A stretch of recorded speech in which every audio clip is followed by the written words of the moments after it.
नमस्कार प्रिय दोस्तों, स्वागत है आप सभी का हमारे चैनल कहानियों की दुनिया में। जैसा कि आप सभी को पता है, हम अपने चैनल पर मुंशी प्रेमचंद जी की कहानियों की श्रृंखला चला रहे हैं, जिसमें से आज हमारी 5वीं कहानी है और इस कहानी का नाम है पंच परमेश्वर। तो चलिए प्रारंभ करते हैं अपनी कहानी को। जुम्मन शेख और अलगू चौधरी में गाढ़ी मित्रता थी। साझे में खेती होती थी, कुछ लेन देन भी साझा था। एक को दूसरे पर अटल विश्वास था। जुम्मन जब हज करने गए थे तब अपना घर अलगू को सौंप गए थे और अलगू जब कभी बाहर जाते तो जुम्मन पर अपना घर छोड़ देते थे। उनमें न खान पान का व्यवहार था, न धर्म का नाता था, केवल विचार मिलते थे। मित्रता का मूल मंत्र भी यही है। इस मित्रता का जन्म उसी समय हुआ था जब दोनों मित्र बालक ही थे और जुम्मन के पूज्य पिताजी जुमराती उन्हें शिक्षा प्रदान करते थे। अलगू ने गुरु जी की बहुत सेवा की थी, खूब रकबियाँ मांझी, खूब प्याले धोए थे। उनका हुक्का एक क्षण के लिए भी विश्राम न लेने पाता था, क्योंकि प्रत्येक चीलम अलगू को आधे आधे घंटे तक किताबें से अलग कर देती थी। अलगू के पिता पुराने विचारों के मनुष्य थे। उन्होंने शिक्षा की अपेक्षा गुरु की सेवा सुसूत्र पर अधिक विश्वास करते थे। वह कहते थे कि विद्या पढ़ने से नहीं आती, जो कुछ होता है गुरु के आशीर्वाद से होता है। बस गुरु जी की कृपा दृष्टि होनी चाहिए।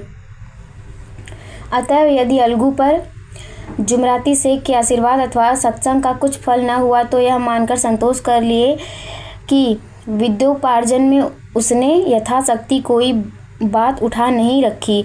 विद्या उसके भाग्य में ही न थी तो कैसे आती। मगर जुमराती शेख स्वयं आशीर्वाद के कायल न थे। उन्होंने अपने सोटे पर अधिक भरोसा करते थे। उन्हें उसी सोटे के प्रातः से आज आसपास के गांव में जुम्मन की पूजा होती थी। उनके लिखे हुए रहनुमाने या बैनामे पर कचहरी का मुहर भी कलम न उठा सकती थी। हल्के का डाकिया, कांस्टेबल और तहसील का चपरासी सब उनकी कृपा की आकांक्षा करते थे। अतएव अलगू का मान उनके धन के चरण और उनके धन का कारण था। तो जुम्मन शेख अपनी अनमोल विद्या से ही सबके आदर पात्र बने थे। जुम्मन शेख की एक बूढ़ी खाला यानी मौसी थी। उनके पास कुछ थोड़ी मिल्कियात थी, परंतु उसके निकट संबंधियों में कोई न था। जुम्मन ने लंबे चौड़े वादे करके वह मिल्कियात अपने नाम लिखवा ली थी। जब तक दानपत्र की रजिस्ट्री न हुई थी तब तक खाला जान का खूब आदर सत्कार किया।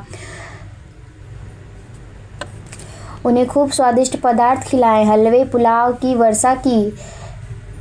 पर रजिस्ट्री की मोहर ने इन खातिरदारियों पर भी मानो मुहर लगा दी। जुम्मन की पत्नी करीम रोटियां के साथ कड़वी बातें, कुछ तेज तीखे सालन भी देने लगी। जुम्मन शेख भी निष्ठुर हो गए। अब बेचारी खाला जान को प्रातः नित्य ही ऐसी बातें सुननी पड़ती थी। बुढ़िया ना जाने कब तक जिएगी। 2-3 बीघे ऊसर क्या दे दिए, मानो मोल ले लिया है। बघारी दाल के बिना रोटियां नहीं उतरती हैं। जितना रुपया इसके पेट में झोंको उतना ही उसे कम लगता है। उतने से तो अब गांव का मोल ले लेते हैं। कुछ दिन खाला जान ने सुना और सहा, पर जब न सहा गया तब जुम्मन शेख से शिकायत की। जुम्मन ने स्थानीय कर्मचारी गृह स्वामी के प्रबंध में दखल देना उचित न समझा। कुछ दिन तक और ये ही रोना धोना काम चलता रहा। अंत में एक दिन खाला ने जुम्मन से कहा, बेटा तुम्हारे साथ मेरा निर्वाह ना होगा, तुम मुझे रुपए दे दिया करो, मैं अपना पका खा लूँगी। जुम्मन ने दृढ़ता के साथ उत्तर दिया, रुपए क्यों, यहाँ फलते हैं कि दे दूँ। खाला ने नम्रता से कहा, मुझे कुछ रूखा सूखा चाहिए भी कि नहीं। जुम्मन ने गंभीर स्वर में जवाब दिया, तो कोई यह थोड़े ही समझा था कि तुम मौत से लड़कर आई हो। खाला बिगड़ गई। उन्होंने ग्राम पंचायत करने की धमकी दी। जुम्मन हंसे। जिस तरह कोई शिकारी हिरन को जाल की तरफ जाते देखकर मन ही मन हंसता है, वह बोले, हाँ जरूर पंचायत करो, फैसला हो जाए। मुझे भी यह दिन रात की खटखट पसंद नहीं। पंचायत में किसकी जीत होगी, इस विषय में जुम्मन को कुछ भी संदेह न था। आसपास के गांवों में ऐसा कौन था जो उसके अनुग्रहों का ऋणी न होगा। ऐसा कौन था जो उससे शत्रु बनने का साहस कर सके।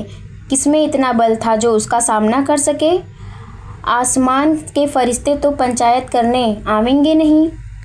इसके बाद कई दिन तक बूढ़ी खाला हाथ में एक लकड़ी लिए आसपास के गांवों में दौड़ती रही। कमर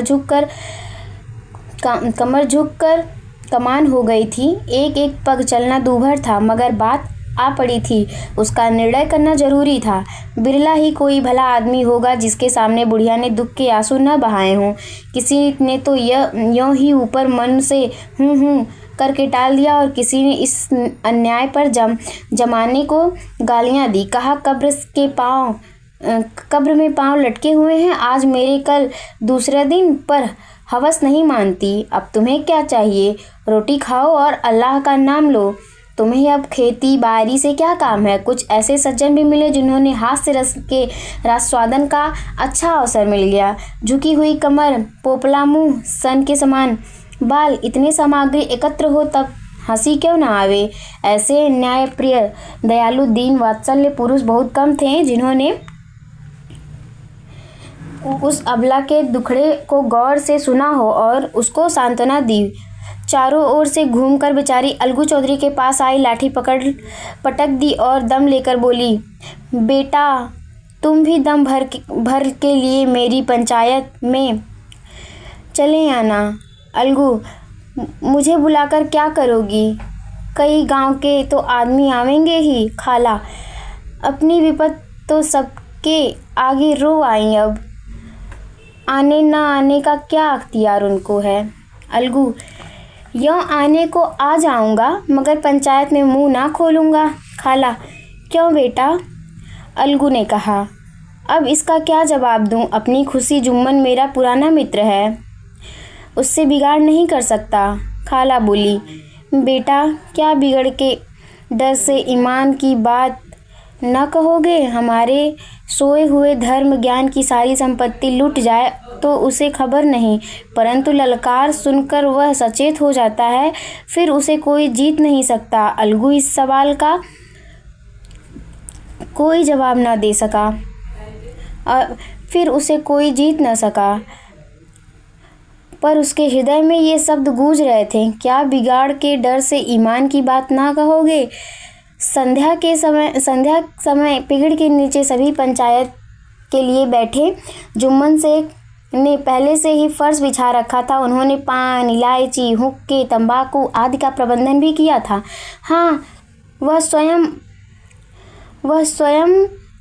अलबत्ता अलगू चौधरी के साथ जरा दूर बैठे हुए थे। जब पंचायत में कोई आ जाता तब दबे हुए सलाम उसे उसका स्वागत करते हुए। जब सूर्य अस्त हो गया और चिड़ियों की कलरव युक्त पंचायत पेड़ों पर बैठी, तब यहाँ भी पंचायत शुरू हुई। फर्श की एक एक अंगुल जमीन भर गई, पर अधिकांश दर्शक ही थे। निमंत्रित महाशयों ने केवल वे ही लोग पधारे थे जिन्होंने जुम्मन से अपनी कुछ कसर निकालनी थी। एक कोने में आग सुलग रही थी, नाई ताबड़तोड़ चीलम भर रहा था। यह निर्णय करना असंभव था कि सुलगते हुए उपलों से अधिक धुआं निकलता था या चीलम के दमों से। लड़के इधर दौड़ रहे थे, कोई आसपास के गली में गाली गलौज करते हुए और कोई रोते हुए थे। चारों तरफ कोलाहल मच गया था। गांव के कुत्ते इस जमाव को भोज समझकर झुंड के झुंड जमा हो गए थे। पंच लोग बैठ गए तो बूढ़ी खाला ने उनसे विनती की, पंचों, आज 3 साल हुए मैंने अपनी सारी जायदाद अपने भांजे जुम्मन के नाम लिख दी थी। इसे आप लोग जानते ही होंगे। जुम्मन ने मुझे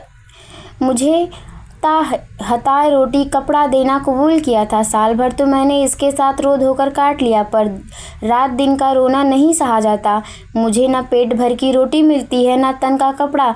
बेशक बेवा हूँ, कचहरी दरबार नहीं कर सकती, तुम्हारे सिवा और किसको अपना दुख सुनाऊँ? तुम लोग जो राह निकाल दो उसी राह पर चलूँ। अगर मुझ में कोई ऐब देखो तो मेरे मुँह पर थप्पड़ मारो, जुम्मन में बुराई देखो तो उसे समझाओ। क्या एक बेकस की आह लेता है? मैं पंचों का हुक्म सिर माथे पर चढ़ाऊंगी। रामधन मिश्र, जिनके कई आसमियों को जुम्मन ने अपने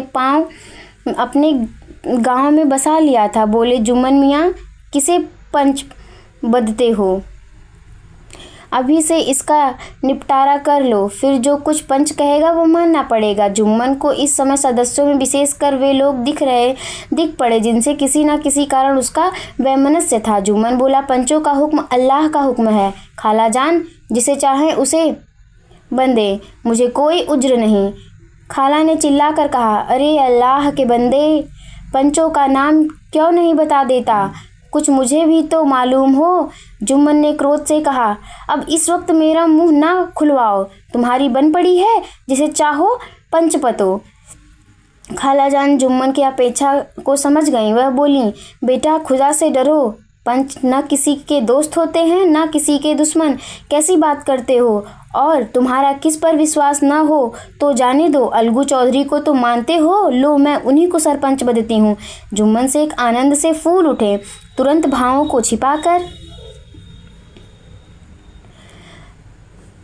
बोले, अलगू ही सही, मेरे लिए जैसे रामधन वैसे अलगू।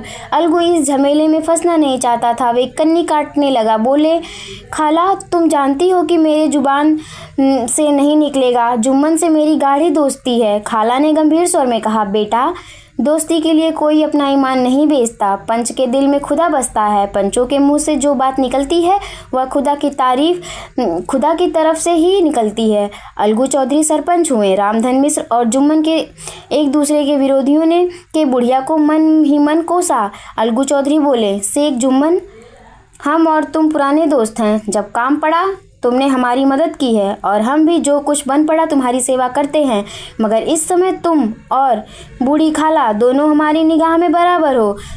तुमको पंचों से जो कुछ अर्ज करनी है करो।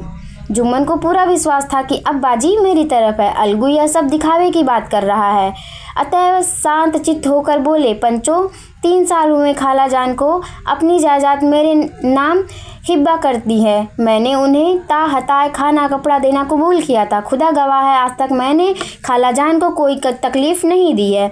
मैं उन्हें अपनी माँ के समान समझता हूँ।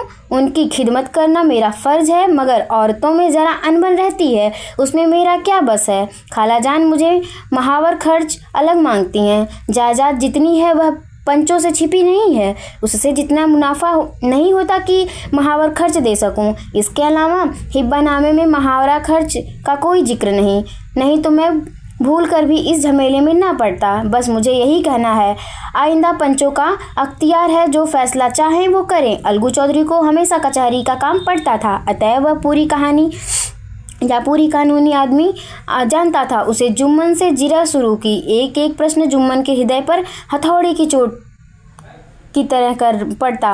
रामधन इन पन्नों पर मुग्ध होते जा रहे थे। जुम्मन चकित थे कि अलगू को क्या हो गया है। यह अभी अलगू मेरे साथ बैठा हुआ कैसी कैसी बातें कर रहा था, इतने देर में ही ऐसी काया पलट हो गई कि मेरे जड़ खोदने लगा। ना मालूम कब का कसर निकाल रहा है। क्यों इतने दिनों में दोस्ती कुछ काम ना आवेगी। तो दोस्तों, आज हम अपनी कहानी यहीं तक रखेंगे। इसके आगे की कहानी हम कल सुनेंगे। और अगर मेरी कहानी आप लोगों को पसंद आ रही है तो चैनल को सब्सक्राइब करना ना भूलें, लाइक करें, कमेंट करें।